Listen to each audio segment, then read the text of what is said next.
he had a lot of chops. He had a great voice, and he could play straight, and doing comedy is the ability to play straight, and he could really do it. Yeah. Well, I miss that guy. He was good. He was a good guy. Yeah, I missed him terribly. That was a crazy one because I knew the whole family. I knew the wife. I knew the whole situation. He had tried to divorce her a few times. Tried to leave a few times. It always went back and. Yeah, and that's also the guy. He would go back and keep trying to make things work. Yeah. Yeah, I mean he was a very unusual guy. And what a fucking professional. Like, he would make me feel like I wasn't doing enough. Like, he'd have, like, all of his scripts would have tabs for all the scenes that he was in. And then he'd have notes underneath each thing, and everything would be organized. He had a 3-ring binder he would put the script in. Well, that's going too far. He would hole punch the moment he got the script. What? Put it in the 3-ring binder. Oh, yeah. No, I didn't have that much faith in the scripts. I knew they were going to change a lot from Wednesday to Friday. If it was a big scene, I knew they would rewrite it the next 2 days. There was a lot. I didn't because it's hard to unlearn. Yes. So I would not learn. Yeah. Because unlearning is really hard. Yeah. Like if you have a sketch that's this long and all of a sudden it's this long, you got problems. Have you ever met Dave Foley? I think so. He was one of the guys from. Yeah, I saw him. He goes out with my brother Joel.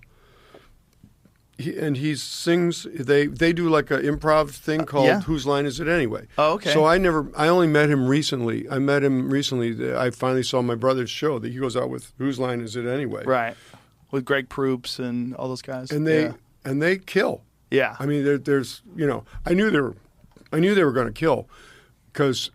I know how good my brother is as an improviser. He can, if you get good at it, and my brother is really good at it, far better than I ever was or what could hope to be, because he's really kept at it, and so he really goes hard at it. He's really good at it. I knew that they would kill. I didn't realize how much fun the show would be from an audience perspective. Like they drag a lot of people up on the stage, and I think, well, that can go any old way at all. Yeah. And they managed to get.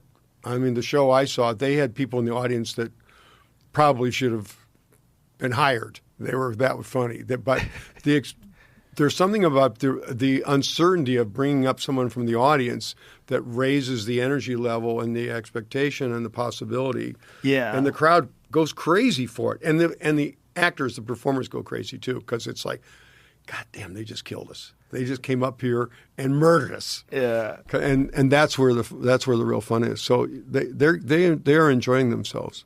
Well, it's a tight show. They've been doing that show for so long. Like their muscles are like very developed. Their comedy improvisation muscles.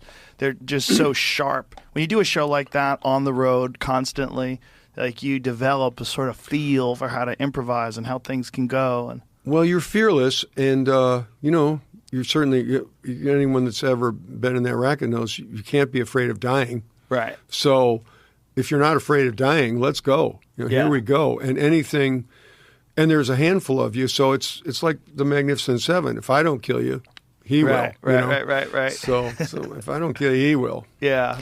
So it's fun to watch. It was really fun to watch. Finally, see it live. I'd only seen it on television. To see the live show was cool. I recommend it too. They're coming to a town near you. Yeah, if you're living it's a great in show. the It's a United great show. You States should of definitely America. go see it if they're coming to you. Dave Foley, who was on Kids in the Hall, he was also on News Radio.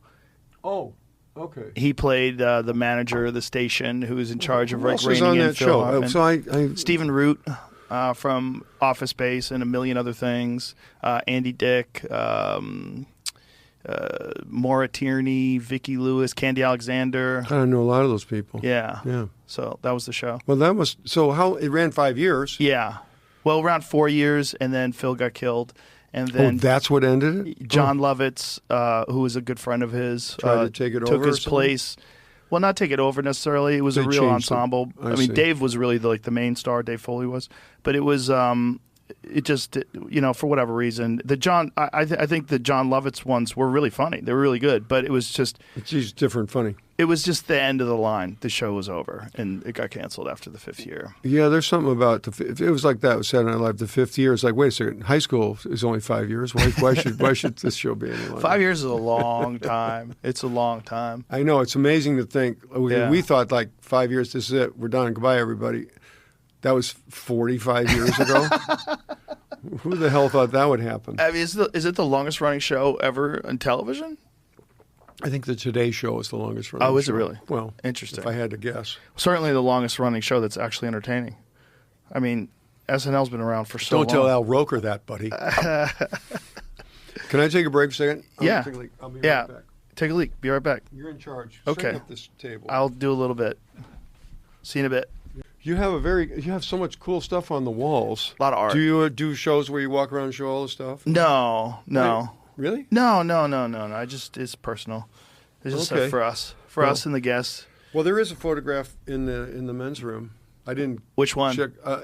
It's Presley, and it Yeah. looks like it's a mugshot. It's a fake mugshot. It's a so fake, what it is yeah. he went to the White House and It's he met that, with Nixon. Oh, okay. The gun thing where he gives Nixon, he gives him a revolver. Yes. He gives him Something. automatic pistol. Yeah. What did he give him? And Nixon gives him a drug badge to be a drug agent. You don't know that part? That's Yeah. right. I forgot about that part. He gave Presley a gun badge to Because be Presley a would D. talk shit about all these guys who were doing drugs. Meanwhile, he was high as fuck. Well, he was in pain. Yes. He was in pain. He had physical pain. He had. What was the physical pain? What was wrong with him? I think he did the splits a lot of times. Like Chevy hurt himself falling. Oh, yeah. People have pain. Presley had, I don't know, I don't remember all the facts, but Presley had physical pain. And I don't know what, his back or something like this, sacroiliac or whatever the hell. And they got Something. him hooked. And so he had like painkillers. Right, but it's just hilarious that he was the drug guy. It is hilarious. Yeah. It's like good fun. Yeah. It's like a great American story, and like Yeah. you just see the picture. There's a photograph that exists of Nixon handing him the badge, and you can laugh looking at it, going, right, that's exactly right. Yeah. But There it yeah, is. Come there on, it is, man. and there's the damn badge, special assistant, special assistant. You know what I did see the other night? Did you ever see Frost and Nixon? No. It's a movie that was made, and back in the day after Watergate, is his name David Frost? He was a British interviewer, cat, and he staged. He had this idea he was trying to he sort of lost his place in